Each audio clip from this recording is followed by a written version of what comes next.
Guys, ഇതൊരു വിഷുക്കളിയാണ്. വയനാട്ടിലെ കാട്ടുനായ്ക്ക വിഭാഗം കളിക്കുന്ന കോലടി. നമ്മുടെ കോൽക്കളിക്ക് സമാനമായ ഗോത്ര ആചാരമാണിത്. വിഷുക്കാലമായാൽ 7 ദിവസത്തെ നോമ്പെടുത്ത് ഈ സംഘങ്ങൾ തയ്യാറെടുക്കും. കാട്ടിൽ നിന്നും ശേഖരിക്കുന്ന മുള കൊണ്ടാണ് കോലുകൾ തയ്യാറാക്കുന്നത്. പിന്നീട് ഇത് വെച്ച് ഊരി ചുറ്റാനിറങ്ങും. 2 കോലധാരികളുണ്ടാകും.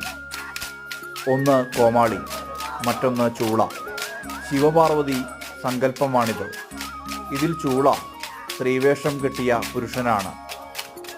ഈ നാട്ടുസംഘങ്ങൾ ഊരുകൾ തോറും ആടിത്തിമിർക്കും. വിഷുദിനത്തിൽ തിരുനെല്ലി ക്ഷേത്രത്തിലെത്തി ലഭിച്ച ദക്ഷിണ സമർപ്പിക്കും. പിന്നെ വീട്ടിലെത്തി വീണ്ടും കളി.